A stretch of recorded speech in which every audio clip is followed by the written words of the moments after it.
కృష్ణ ఆత్మబంధువులకు మనము ఈ మధ్యలో కరీంనగర్ నుంచి చాలామంది పేషెంట్లు వస్తా ఉన్నారు. అందరికీ యంగ్ పిల్లలు గూడా జ్వరము, దగ్గు మరియు బాగా high fever, high temperature and platelets తగ్గిపోవడం. టక టక టక అంటే డేలో మార్నింగ్ అండ్ ఈవినింగ్‌కొచ్చేసరికి ప్లేట్‌లెట్స్ తగ్గిపోతున్నాయి. అండ్ వైరల్ హెపటైటిస్ అని అబ్జర్వ్ చేస్తా ఉన్నాం.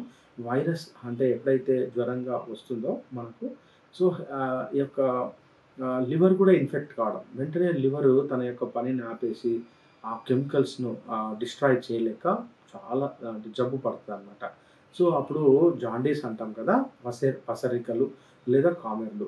ఇటు జ్వరము, వెంటనే ప్లేట్‌లెట్స్ తగ్గిపోవడం, చేతకాకపోవడం, ఆకలి అసలే ఉండకపోవడం, నీరసంగా ఉండడం, లేవలేకపోవడం మరియు హై టెంపరేచర్ అండ్ కొంతమందికి దగ్గు, జలుబు, జ్వరం అండ్ హెడేక్ లేకపోతే వాంతులు ఉండడం, లేకుంటే మలము నల్లగా రావడం లేదా చాక్లెట్ కలర్‌లో రావడం, మూత్రం పచ్చగా రావడం.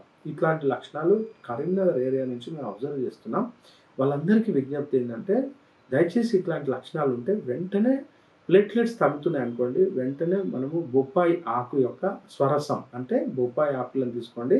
లేత బొప్పాయి ఆకులను ఒక 2 తీసుకొని కచ్చా దంచి రసం తీసుకోండి. పొద్దున ఒక గ్లాస్, సాయంత్రం ఒక గ్లాస్, చిన్న గ్లాస్. అంటే దాదాపు ఒక 50-70 ML morning and 70 ML fresh ఎప్పటిదప్పుడు చేసుకొని ఒక 3 డేస్, 4 డేస్ కనుక రెగ్యులర్‌గా సేవిస్తే మనకు ఈ ప్లేట్‌లెట్స్ పడిపోకుండా ఆగిపోతుంది. అయితే ఒకటి గమనించాలి. మనం ప్లేట్‌లెట్ కౌంట్ ఎప్పటిదప్పుడు చెక్ చేసుకోవాలి. రెండోది జ్వరం వచ్చినప్పుడు మాత్రం ఖచ్చితంగా ఆ జ్వరాన్ని మేనేజ్‌మెంట్ చేయడానికి సుదర్శన గణపతి అని చెప్పి టాబ్లెట్ దొరుకుతుంది. ఇది పెద్దవాళ్ళకి మాత్రమే. ఈ టాబ్లెట్ ఉదయం ఒకటి, మధ్యాహ్నం ఒకటి, రాత్రి ఒకటి. లేకుంటే కేంద్ర ప్రభుత్వం వారు ఆయుష్ డిపార్ట్‌మెంట్ వారు ఆయుష్ 64 అనే ఒక టాబ్లెట్ కనిపెట్టిందండి. చాలా అద్భుతమైనటువంటి ఆ టాబ్లెట్ చాలా బాగా పనిచేస్తుంది. ఇలాంటి వైరల్ ఫీవర్స్‌కు ఆయుష్ 64 మీరు డైరెక్ట్ ఏదైనా గవర్నమెంట్ ఆయుర్వేద వైద్యశాలకెళ్ళి వాళ్ళని అడగొచ్చు కూడా మీరు. ఆయుష్ 64 టాబ్లెట్ పెద్దవాళ్ళందరికీ ఉదయం 2, మధ్యాహ్నం 2, రాత్రి 2 గనుక పెద్దవాళ్ళైతే వాళ్ళకి గనుక ఒక 3 డేస్ నుంచి 5 డేస్ కనుక రెగ్యులర్‌గా తీసుకుంటే ఎలాంటి వైరల్ ఇన్ఫెక్షన్స్ ఉన్నటువంటి ఫీవర్స్ అయినా తగ్గిపోతాయి. మరియు మీ దగ్గరలో ఉన్నటువంటి ఆయుర్వేద చికిత్సా కేంద్రానికి వెళ్ళొచ్చు. మరియు జాండీస్ ఉంటే మీరు దగ్గరలో ఉన్నటువంటి ఆయుర్వేద చికిత్సకుని దగ్గరికెళ్తే వాళ్ళు మీకు తెలుసు కదా! కుటికి అని ఉంటాం. కటుక రోహిణి మార్కెట్‌లో దొరుకుతుంది. మీరు పచారీ కొట్టులో కటుక రోహిణి తెచ్చుకొని ఒక 3 గ్రామ్స్ మార్నింగ్, 3 గ్రామ్స్ ఈవినింగ్ దంచి నీళ్ళలో కలుపుకొని తాగొచ్చు. బాగా చేదుగా ఉంటుంది. చేదు తట్టుకోలేని వాళ్ళు ఏం చేయొచ్చు అంటే దాన్ని బాగా రంగరించి కొంచెం చక్కెర గాని, తేనె గాని కలుపుకొని ఉదయం, సాయంత్రం ఒక 3 డేస్ తీసుకోండి. చాలా అద్భుతంగా లివర్ ఇన్ఫెక్షన్స్‌లో పనిచేస్తుంది. మీకు తెలుసు కదా! ఇంకా నేల ఉసిరి అని చెప్పి దొరుకుతుంది. మీరు దగ్గరలో ఉన్నటువంటి పక్కకు మీ ఇంటి చుట్టుపక్కల గనుక చూస్తే నేల ఉసిరి తీసుకోండి. మంచిగా ఆకులతో సహా, రూట్‌తో సహా తీసుకోండి. బాగా కడగండి. కచ్చాపచ్చా దంచండి. కొంచెం నీళ్ళు యాడ్ చేయండి. రసం తీయండి.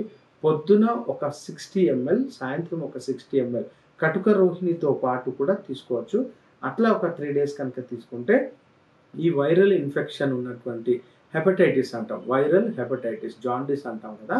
ఈ జాండీస్ ఇమ్మీడియేట్‌లీ చాలా రిలాక్స్ కావడానికి అవకాశం ఉంది. మరి నీరసం తగ్గడానికి ఏం చేస్తాం? Very simple. మీరు చెరుకు యొక్క గడలను తీసుకోండి. చెరుకు గడలను ఆ యొక్క చెక్కు తీసుకొని ముక్కలు ముక్కలుగా చేసుకొని డైలీ ఒక 10 పీసులు పొద్దున, 10 పీసులు సాయంత్రం నమిలి మింగేటట్టుగా చేయండి.